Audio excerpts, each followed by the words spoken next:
이본과 피에르는 프랑스 오를레앙에 위치한 한 병원에서 1935년에 처음 만났습니다. 당시 24살의 이본은 인근 농가에서 자란 겁이 많은 간호사였고, 이름 있는 가문의 후계자인 26살의 피에르는 의사였죠. 신분의 격차에도 불구하고 사랑에 빠진 그들은 만난 지 몇 주 만에 동거를 시작했습니다. 전쟁이 임박했던 당시에는 결혼 허가증이나 결혼식과 같은 예의는 불필요했습니다. 그렇게 결혼식도 생략한 채 맺어진 둘이었지만 그들은 항상 행복했습니다.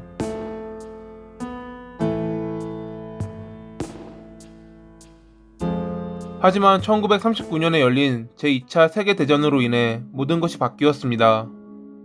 1940년 서유럽 최강의 육군을 보유했던 프랑스는 독일에 단 6주 만에 패배하며 1940년 6월 22일에 항복을 선언했습니다. 항복 4일 전 영국의 망명 중인 프랑스 장군 샤를 드골은 프랑스는 혼자가 아니라며 마지막까지 희망을 잃지 말라는 라디오 방송을 했습니다. 그날 저녁 라디오를 통해 샤를의 연설을 들은 피에르는 조국을 위해 자신이 무언가 행동해야 한다고 느꼈습니다. 어느덧 오를레앙의 저항군을 이끄는 자리에 오른 그는 4년 동안 독일군에 저항하는 여러 활동을 벌였습니다. 1944년 8월 16일 연합군이 오를레앙을 독일로부터 해방시켰을 때 피에르는 환호했고 오를레앙 시민들은 그를 전쟁 영웅이라 추앙했습니다. 모든 전쟁이 끝나고 시장으로 선출됐던 피에르는 프랑스의 재건 사업에 뛰어들었습니다. 그는 곧 국회의원에 당선되며 재무장관의 일을 도왔기에 점점 더 많은 시간을 파리에서 보내야 했습니다. 하지만 피에르는 파리에서 열리는 정치 활동을 위한 파티에 한 번도 이본을 데려간 적이 없었습니다.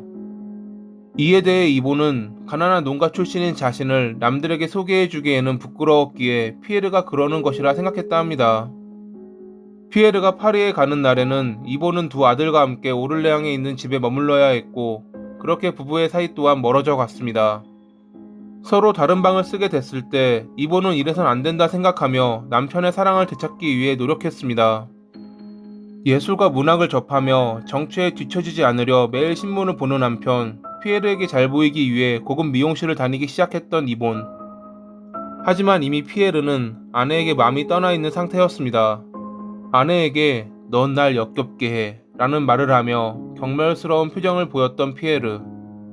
결국 피에르의 마음을 돌리지 못한 이본을 위로해주는 것은 술과 약뿐이었습니다. 1951년 봄, 이본은 자신의 남편이 바람을 피우고 있다는 것을 암시하는 익명의 편지를 받았습니다. 그녀는 곧바로 피에르의 옷장을 뒤졌고 그의 양복 주머니에서 연애 편지를 발견합니다. 당신이 없다면 인생은 나에게 어떤 아름다움도 의미도 없을 거야, 자네트. 애칭을 썼지만 이본은 남편과 바람을 피우는 여성이 오를레앙에서 가장 유명한 백화점 주인 레온의 아내 잔이라는 것을 알아차렸습니다. 그녀는 곧바로 아이들을 하녀에게 맡기고 피에르에게 사실을 확인하기 위해 파리로 향했습니다. 하지만 출입금지 명령을 받은 안내원의 저지로 인해 그녀는 큰 굴욕감을 얻은 상태로 그를 보지도 못하고 오를레앙으로 돌아와야 했죠.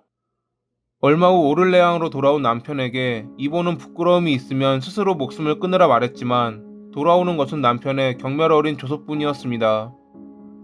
남편의 불륜 상대인 잔에게도 가서 따졌지만 그녀 역시 이본을 비웃기는 마찬가지였습니다. 며칠 후 이본은 경찰서로 가 남편의 정치적 명성 때문에 보호가 필요하다며 권총 면허 신청을 했습니다. 1951년 8월에 교육, 청소년, 체육부 장관에 임명된 피에르는 공식 석상에 나갈 옷을 고르고 있었습니다. 그런 모습을 지켜보고 있던 이본이 재차 불륜을 끝낼 것을 요구했지만 오히려 피에르는 장가의 결혼을 위해 이혼하고 싶다는 이야기를 꺼냈습니다.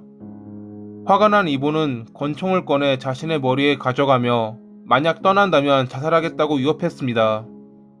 그런 그녀의 모습을 본 피에르는 제발 자신이 방에 나가면 총을 쏘라며 비웃었고 이에 화가 난 이본은 총구를 그에게 돌렸습니다. 몸에 5발의 총알을 맞고 현장에서 즉사한 피에르. 몇 분 후 그녀는 경찰서에 전화를 걸었고 잠시 후 도착한 경찰에 의해 체포됐습니다.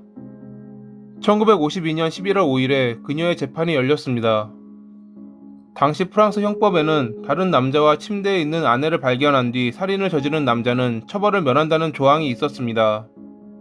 남녀의 성별이 바뀌었지만 이는 이본의 범행에도 해당하는 것이었죠. 법원 밖에서는 그녀의 사연을 알게 된 시민들이 무죄 석방을 요구하는 시위를 벌였습니다. 결국 배심원단은 45분의 심의 끝에 그녀에게 무죄를 판결했습니다. 결국 이분은 무죄로 풀려났지만 남편을 죽였다는 죄책감에선 벗어나지 못했고, 사망 전까지 그녀는 가난한 사람들을 위한 병원 시설에서 자원봉사를 했다고 합니다.